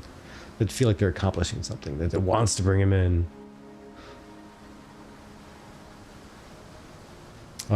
And Geo even says, I do more PvE but dabble in PvP, but if PvP becomes too overused in PvE after launch, not sure if I'll continue to play. And that's kind of where I'm at, though. I'm sorry, I do really love the project a lot, so I will probably, before I tap out, I would probably end up trying to play as long as I could as at least a tavern keeper and enjoying that portion of the game and seeing if I can make that work. And I will occasionally dip my toes into some PvE content, maybe see if a group can like pull me in if they have a PvP protection or something, because again, I just want to do my PvE. If I'm doing PvE, I just want to PvE. I don't want to have to contend with a PvP group. Like, it's okay if I have to fight my way there, but if I can shut the door behind me and just fight the boss, perfectly happy, perfectly happy. I will fight through a group. I'm okay doing PvP because that's my objective now, right? The PvE, getting there to that boss fight, that's my goal. That's my objective. Like, capture the flag, it's capture the boss. Like, capture that boss room. I capture the boss room, the door slams behind us, and now we can fight him for the next 10, 15, 20 minutes, half an hour. Ah, that would be intense, and that would be crazy, and I would absolutely love that, because that would fit so many situations. I would scratch so many itches. It would be fantastic. And Casa says, it's okay, love to hear your thoughts. Okay, well, good. Oop. As I just drop everything I'm playing with because I need to tinker with toys while I'm chilling here. But yeah, I hadn't seen you chatted in a moment, so I just wanted to make sure I wasn't, you knew I wasn't like attacking your ideas or yourself or anything. That's kind of my, I like to make my views known, but I don't like to go after people necessarily. Just let you know that I have a differing point of view. It's okay to disagree.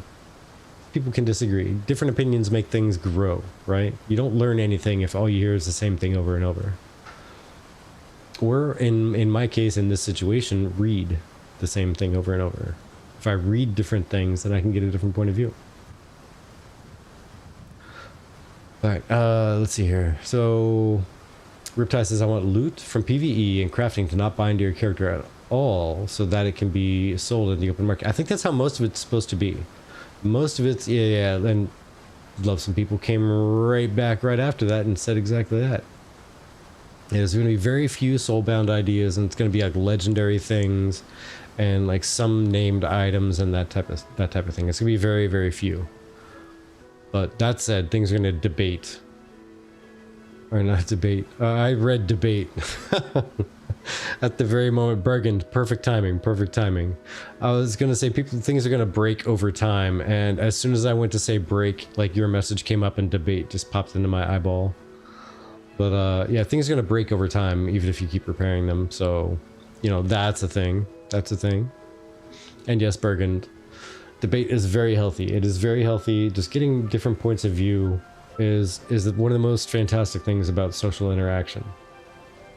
Because if you just grow up by yourself, you're going to have your own strict views on everything and how life should be, and things, if they change, it's terrible. Or maybe things are going to be wondrous. Who knows? Maybe that's what came out of your limited view. But it's kind of a flip of the coin on which way that goes, right? Without any external interaction, is it going to be good or bad things you haven't seen other visual scapes out there, like this view right here? Maybe you've only grown up in a flat land. That's all you've seen for 35, 40 years of life. And then somebody blindfolds you and takes you out to something like this. This could be wondrous or this could be terrifying.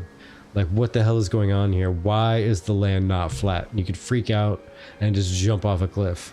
Or you could look at it and say, this is the most beautiful thing I've ever seen. What's happening? But what decides that? What decides that? Who knows?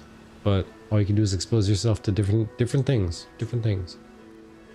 You never know until you read it, till you see it, till you hear it, till you respond to it, and hear what other people think of your views too. I've been corrected on many a time. You'd argue you need to know the other side of the coin to find the value in perspectives. I mean, you're also just saying that because, you know, the whole coin thing and the guild and whatnot, right? You need to know all the sides of the coin. Yeah. Yeah, I jest. Yeah, I'd argue the same exact thing. Guild name or not.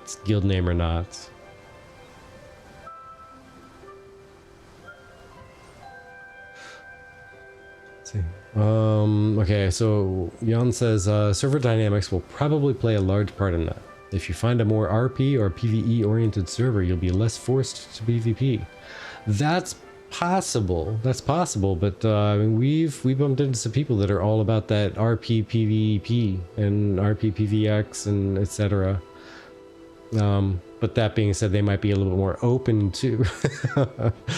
Bergen, I just read that. I'll get to it in a moment though. Yeah, they might be more open to letting people kind of chill on the sideline if they don't want to engage. So yeah, I mean, that's a fair point all around. Yeah. I see where you're going, and I just talked myself into agreeing with you.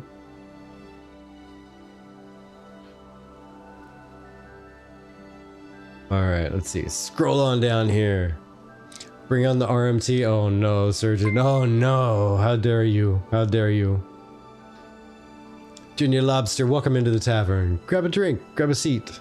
Join us. The conversation is waiting for you. Cheers. Alright, Hammer 07 Black says, my package is 9 months of game time. I'm more of a PvE type. I like questing, dungeons, gathering, crafting, and working with groups to accomplish a goal. A raid, for example. So at the end of 9 months, if I'm not having fun, I doubt I would continue trying to make it be fun. Well, I tell you what, Hammer, if at the end of 9 months, if you are not on our server with TGF Tavern, like, reach out to us. Let us know what's going on. And if you feel like you're not being heard, or you don't think that the game is going in a direction you like, not saying we have necessarily a sway, but we can always try to elevate your viewpoints and whatnot. Sometimes it's a little bit higher than, you know, someone who's just kind of playing and keeping to themselves. If nothing else, you know, we'll float it up. We have a decent relationship with the Intrepid folks. We talk to them from time to time, and you know, we can float ideas and whatnot up to them. So reach out, let us know. If nothing else, you can, before taking off, join our server, hop in with our guild, whatever, and see if we can show you a better time. And thank you, Junior Lobster. Thank you, George SV6 as well for joining the tavern. Grab a pint, a plate, pick your seats, and join in the conversation. Glad to have you aboard. And let's see here. Jan says, possibly, I don't know, main experience with RP in games is tabletop. where things are more cooperative than fighting between the party. So I could be wrong. And Bergen, it's a completely legit point to make.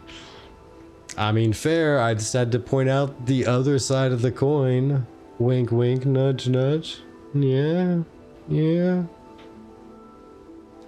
PvP on WoW RP servers are heavy into PvP. Yeah, Riptide. But I think the point I kind of talked myself into agreeing with was that RP players, like full tilt role players, they are probably more accepting, I would think. And I only say I would think because I haven't been with like bloodthirsty RPers. Like, it's either they're very much kind of, they have their scene idea and nothing outside of their scene idea is going to be happening that day, or they're just they RP and then they get in the game and the game is just like they talk in their character voice but they still perform random chaos. But I would assume that an RP full tilt server would probably have a little bit more understanding towards, I don't like PvP, guys, I'm gonna step out of this, and they might just avoid trying to slay that person all the time. That one person that doesn't really like the PvP might become almost a permanent whitelist slash gray list, if that's a term, a gray list person, where they only get hunted down when they jump into specifically elected PvP events. Like, if you find them in an arena, they're fair game. If you find them in a node war, they're fair game. If you find them like guarding a caravan, they're fair game. But open world and random RP events and things like that, like, just don't bother them. Just let them slink off and you know, hang out in the corner or do whatever. Let them avoid the group damage and destruction. Keyboard Oracle says, I don't mind the idea of being forced into PvP situation, for if a node war starts, you are practiced in the art. Into PvP situation, for if a node war starts, you're yeah, okay, I see what you're saying. So you don't mind being forced into a PvP situation because it gets you practice for when a node war comes around, and node wars are going to be serious business, right? Like, you kind of hit the nail on the head. Node wars are going to be serious business because if you are living in a node and you have a freehold and you have your caravans, you have your business, you have your auction house, you have your friends, your family, your guild, everything is there. You've spent who knows how long, many months, right? Leveling up your character, leveling up the area, establishing yourself as a force to be reckoned with, the node as a force to be reckoned with. When somebody comes to try to tear down that node, that could be 6 months of your life they're trying to erase and turn you into a nomad to go find a new home. You're going to become homeless in a week if you don't fight back hard enough. So that's something you got to be ready for, right? Because I think the current plan is still only like 250 v 250. It's 250 of your node residents, or apparently maybe passersby that want to defend, which could be a loophole to exploit, by the way. Watch out for that, people. If your node is about to get wrecked on a node siege, make sure you guys are the first to click that join button when it pops, because you never know what random passerby could be poisoning the well by trying to be someone who sits in a corner and doesn't do anything.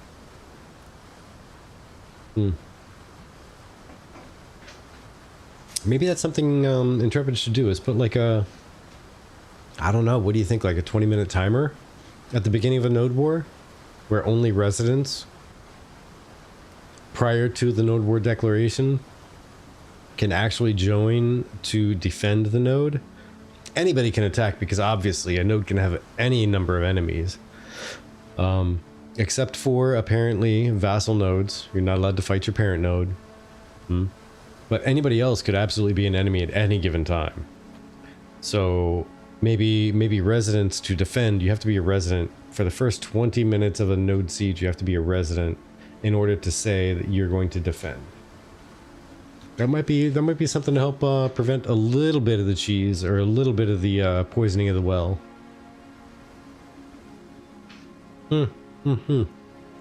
Just realized you haven't seen Vladis in a while. You know, I'm gonna be honest, with the past couple weeks have been such a blur of activity for Chibi and I. Like, We went to PAX, we got back, we had to get reintroduced into how to do work and what a job is and why do we have to wake up at a certain time in the morning. We had to reintroduce ourselves back to that life. As soon as we did, there was a whole other project that was screaming for my attention at work.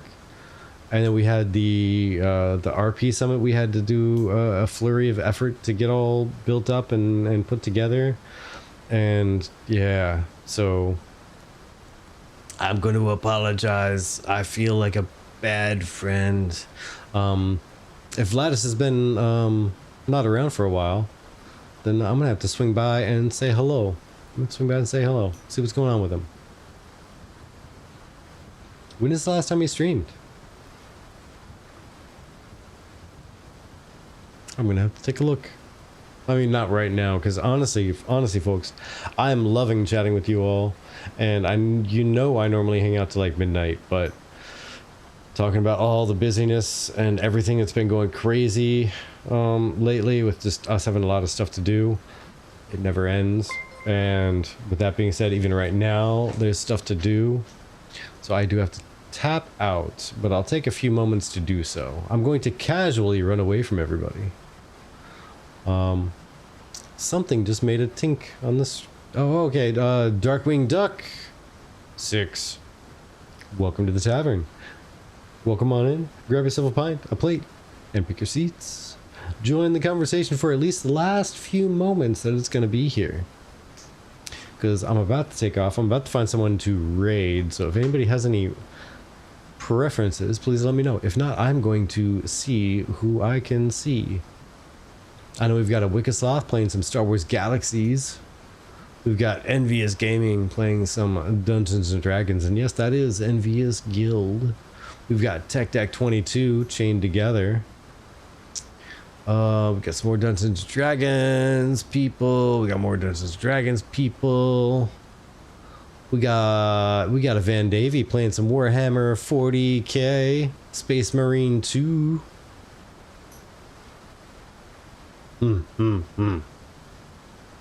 But here, I'm gonna catch up with chat real quick while you folks think of that. If you can think of anybody you would like us to raid, please let me know and I will look into them. And as long as they're not doing something like a hentai simulator or something crazy like that, I'll steer us in that direction. If they're doing hentai simulator, well, I'll ponder it for a moment. And maybe we'll go there, but maybe not. But real quick, let me catch up with a couple things on chat, and then I'll get us taken off right away. Which, by the way, by default, I'm going to take us over to Van Davey, because Van Davey only has 2 people watching. Van Davey's a cool cat. Just so you know, anybody who knows this person, Basil, who hangs out with us a lot, has been in our Discord a lot. Super awesome person. Basil, that is Basil's boyfriend, and I would really, really love if we could bring some people over there. So if you want to hang out and visit Van Davey, that's awesome. If not, I am also going to be joining this Champion of the Hill. See if I can win. But if not, yeah, let me know who else you'd like to go over and raid. But, oh, Riptide, thank you for hanging out. Much appreciate you every single time, friend. Every single time. Appreciate you. You have yourself a great night. Have yourself a fantastic rest. Alright, let's see. So, Bergen says, I'm curious if a soft RP realm, as opposed to the official one, is the best route. Not enjoy RP realm that doesn't involve PvP with the design and basis of AOC's design.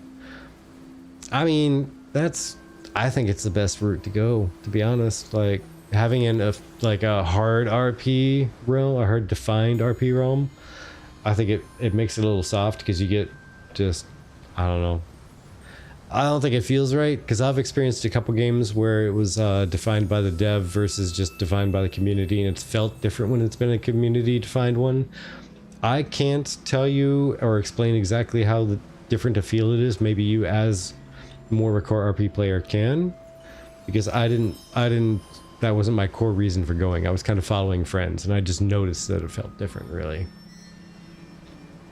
Jan says, definitely, if you're not willing to participate in node wars, at the very least, AOC isn't for you. Yes. You hit it right on there, Jan. You have to defend your home. Even if you don't like PvP, that's objective. That's the biggest objective of all. If you have dedicated your life to a node, that's the biggest objective of all. Like, Fight to save your home. And Hammer07 Black says, agree. Organized PvP with a reason, like a Node War, is what I do like when PvPing. Gotta protect your home. See, my sentiments exactly. We agree, we agree. Keyboard says, yep, maybe. I don't think there will be too many Master Chiefs. I'm guessing that's what you're saying, or Master Chefs. No, you did say Master Chefs, because the next sentence says, I imagine people will put a fair bit into cooking, though. Yep, yeah. Okay. I'm going to be a Grandmaster processor of stuff, because I'm going to be working my day at a tavern. And why is that cutting off? Oh my gosh. Has that been doing that whole stream, and I just haven't been catching it?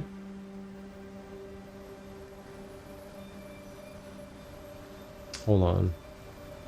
Has it been doing that whole time? Let's see, alerts. Yeah, it has. Oh man, I need to do some adjustments. I'm sorry, folks. I didn't even realize my OBS has been cutting off alerts.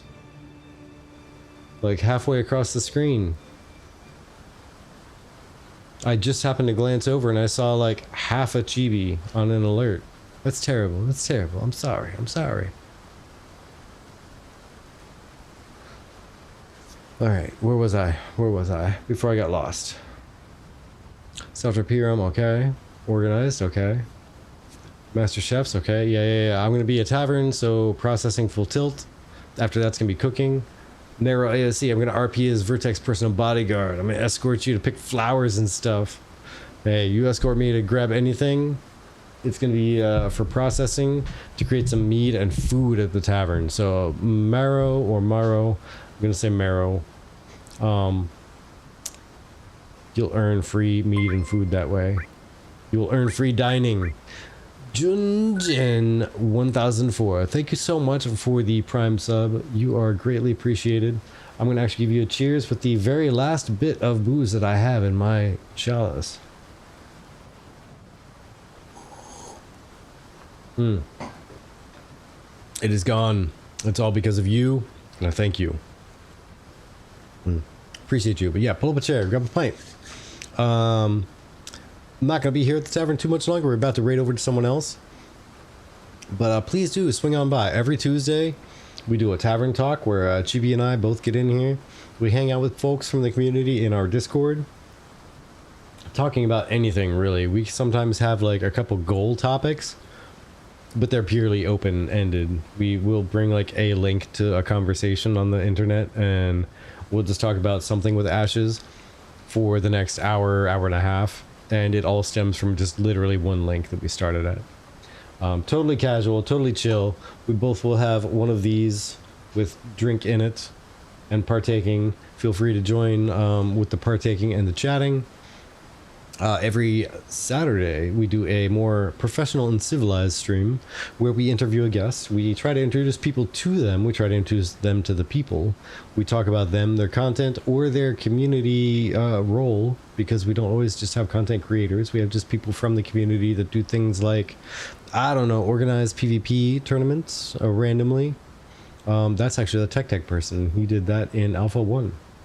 Or just people who hang out a lot in a lot of chats. We had Sneckers on. He doesn't do any content, but we had him on just because he hangs out in everybody's chat. Every single time somebody is streaming, he's hanging out in their chat. Well, not anymore. He hasn't been around a little bit, but he used to. And then, yeah, Mondays like tonight, Mead Quest. It's where I sit and drink, and I try to play games. I weekly try to play games. Basically it just becomes a backdrop. I expect this to become a backdrop. It's a pure little background, and it looks neat and it sounds neat while I talk. Ashes of Creation all night. So that's the rough breakdown of everything that we do here at the Golden Feather. Feel free to drop by on any day at any time. We'd love to have you. Also, we do have a Discord too, and we do love company, so boop. All right, but as I said, folks, it is about time to raid over to somebody, and I'm going to make it a Van Davy. So I'm gonna get this thing started. Raid.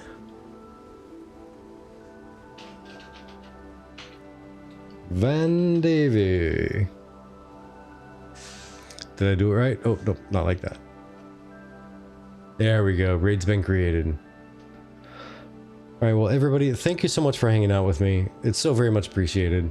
As always, every single time, I don't think you realize just how very much we mean this. Your time is the most valuable resource that you can possibly give to anybody. As soon as you've spent it, it is gone. You do not get refunds for that. So thank you so much for hanging out and spending all of that time here. It's truly, truly appreciated. You folks, every single one of you, please have yourself a wonderful night. Rest well when you get there. And we will see you around next time. Next time being, in case you missed my speech a minute ago, tomorrow. Yeah, tomorrow, 9 o'clock p.m. Eastern. Yeah, we'll be here. Tavern Talk. Until then, though, please enjoy yourselves. Enjoy each other. And be pleasant. Take care, everybody. Bye. We're gonna do this thing. Bye.